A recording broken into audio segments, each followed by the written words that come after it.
Joel, capítulo 2. Alegrai-vos, pois, filhos de Sião, regozijai-vos no Senhor vosso Deus, porque Ele vos dará em justa medida a chuva, fará descer como outrora a chuva temporã e a serôdia. Versículo 23. Certa vez fui questionada acerca da condição espiritual do mundo cristão atual. E ao ponderar sobre a nossa realidade, me deparei com um quadro caótico e degradante. Percebam que não fui questionada acerca da condição espiritual do mundo inteiro, mas apenas no contexto cristão. A verdade é que perdemos a noção de que existe diferença entre o santo e o profano.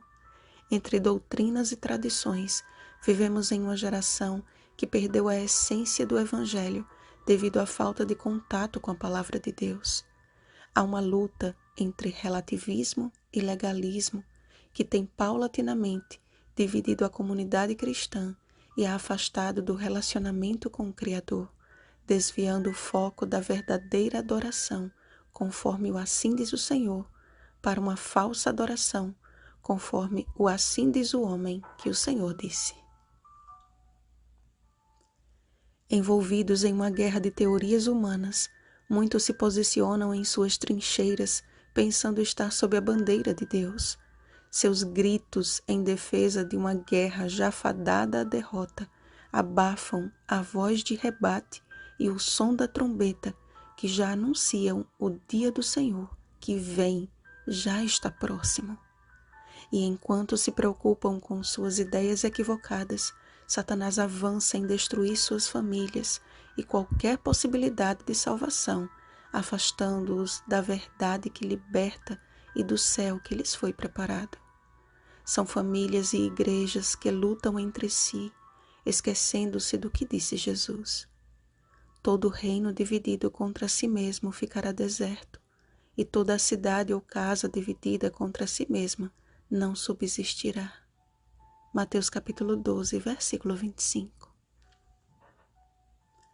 O último chamado de Deus a cada ser humano tem sido feito pela pessoa do Espírito Santo, e isto com gemidos inexprimíveis. Romanos capítulo 8, versículo 26. A sua voz não pode ser ouvida por aqueles que se degladiam entre si, mas por aqueles que não empurram uns aos outros e que rasgam o coração perante Deus. O Senhor levanta a voz diante do seu exército de oração e não de murmuração. Um exército que entende que Deus não aceita nada menos do que a entrega de todo o coração, e isso com jejuns, com choro e com pranto. O cumprimento da promessa do derramamento do Espírito Santo de forma completa e real consiste em uma busca pessoal, constante e baseada em renúncias. É algo que se dará do individual para o coletivo, e nem todo aquele que busca está necessariamente disposto a responder a essa promessa.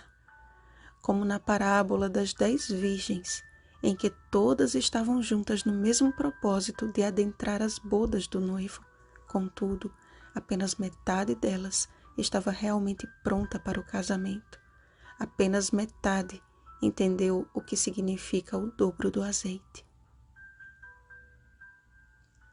O derramamento do Espírito não é uma promessa exclusiva para alguns, mas para toda a carne, como está escrito, inclusive para os servos e as servas. No entanto, o que definirá quem estará salvo e quem estará perdido será a resposta de cada ser humano ao último chamado de Deus. E acontecerá que todo aquele que invocar o nome do Senhor será salvo. Eis a porção dobrada do azeite e a solução para o verdadeiro reavivamento. A união entre o poder do Espírito Santo e o instrumento humano cooperando com ele. No Pentecostes, os discípulos estavam vivendo um momento de grande fragilidade. A morte de Jesus havia destruído toda a esperança e expectativa de um reino superior. Contudo, ao contemplarem o seu Salvador ressuscitado e ouvir-lhe a voz de conforto por 40 dias até a sua ascensão, receberam o ânimo que precisavam para perseverarem unânimes em oração. Atos capítulo 1, versículo 14. Na certeza de que receberiam o poder do Espírito Santo. Atos capítulo 1, versículo 8. A partir do momento em que os discípulos reconheceram as suas limitações e a dependência da graça de Cristo, invocando o nome do Senhor em oração, a promessa se cumpriu.